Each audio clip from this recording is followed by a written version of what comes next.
and welcome to this video lesson on patterns and relations where we will focus on understanding equality. Let's begin by looking at our learning and language goals. Our learning goal is, I can demonstrate and explain the meaning of the preservation of equality concretely and pictorially. And our language goal is, I can talk about equality using words like equals, equality, equivalent, and the commutative property. Take a look at this photo. What would happen if the boy decided to pick up his backpack?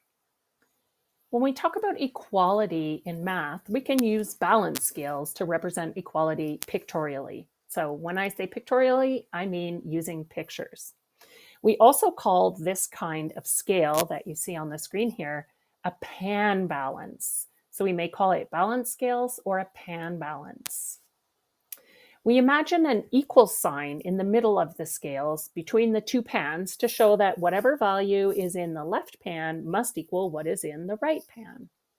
We can put an expression on the left side of the balance scale. In the left pan, in this case, I have the expression 2 plus 2.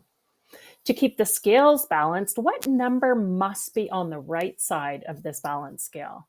Since both sides of the scale must have the same value in order to stay balanced, the number on the right side of the scale must be 4. We can put expressions on both the left and right pans of a balance scale like this. Is this scale still balanced? Yes, it is still balanced because both sides represent the value 5. Here are some more examples. Each of the scales that you see on the screen here are balanced. For each of the balance scales, the expression in one pan is equivalent to the expression in the other pan. We use the equal sign to show that the two expressions are equivalent. For the first example, 36 divided by 6 equals 6, and 15 minus 9 equals 6. So 36 divided by 6 equals 15 minus 9.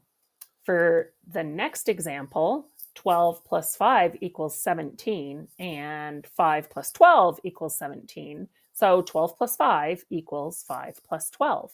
And finally, 3 times 7 equals 21, and 7 times 3 equals 21.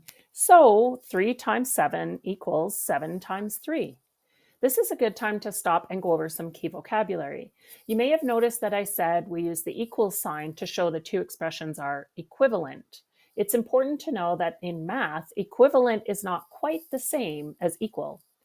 Equal means the same in all aspects, whereas equivalent means similar but not identical. For example, 2 is said to be equal to 2, but equivalent to 1 plus 1. And the word equality refers to the relationship between two quantities or expressions that have the same value. For example, 3 times 7 and 20 plus 1.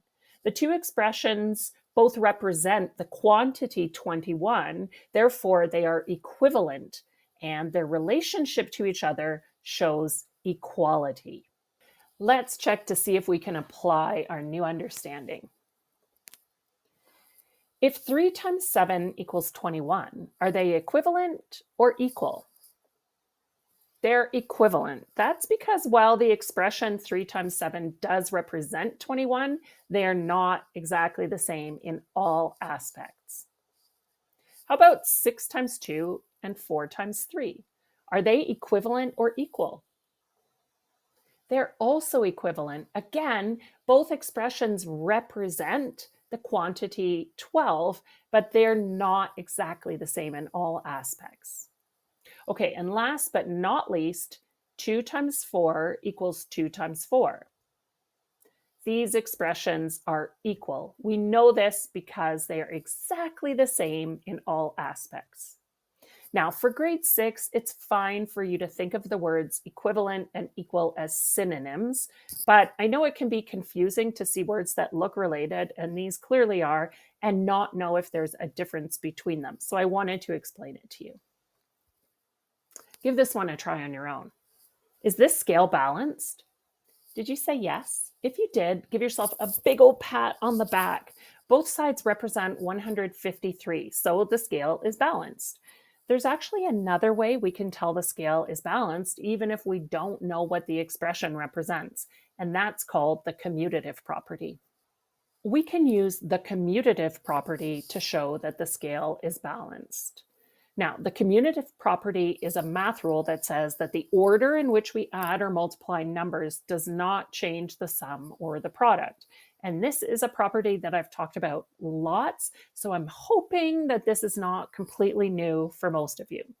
But before we move on, let's quickly review some math vocabulary here. Sum is the word that means the result of addition. So if I asked you to give me the sum of 3 and 2, you would go 3 plus 2 equals 5, and the sum would be 5. All right, back to the commutative property now that we all remember what sum means. When we add two numbers, their order does not affect the sum. The scales always balance. This is called the commutative property of addition. We can use variables to show this property for any pair of numbers we add. So we can see here on the picture, the example says 1 plus 4 equals 4 plus 1. And we can see that we switched those numbers around and it doesn't change the sum. The sum is still 5. 1 plus 4 is 5. 4 plus 1 is 5. That's the commutative property. Now that we know how to use variables, we can remember this equation, a plus b equals b plus a, to help us remember the commutative property. So any two numbers added together, you can switch their order and it doesn't change the sum.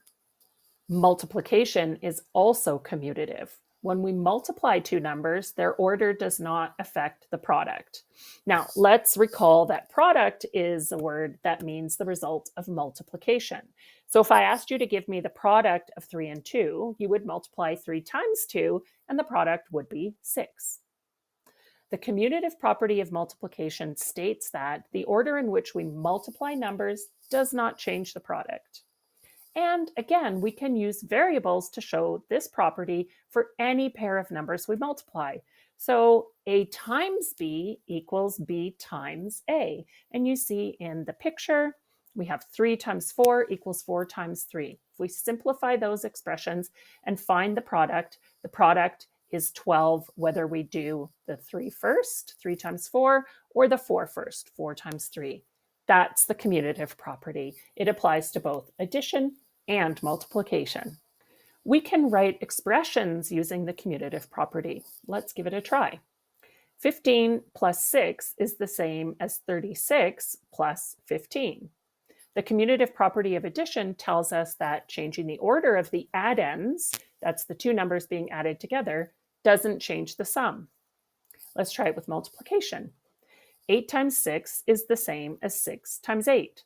In this case, the commutative property of multiplication tells us that changing the order of the factors, that's the two numbers being multiplied together, doesn't change the product. Suppose you're using real balance scales. Which of the scales below would balance? Did you say A and B? If so, you got it right. Give yourself a big old pat on the back. The expressions in both pans on scale A are equivalent to 8, so it's balanced. And we can use the commutative property to tell us that scale B is balanced, or we could work out the product in both pans is 72, and so they're equal. And the pans on side C are not equivalent. 19 minus 9 equals 10, whereas 9 plus 19 equals 28. 10 and 28 are very different numbers. Let's recap what we covered in today's lesson. We can use balance scales to represent the relationship of equality. If the value in both pans is the same, we say they are equivalent.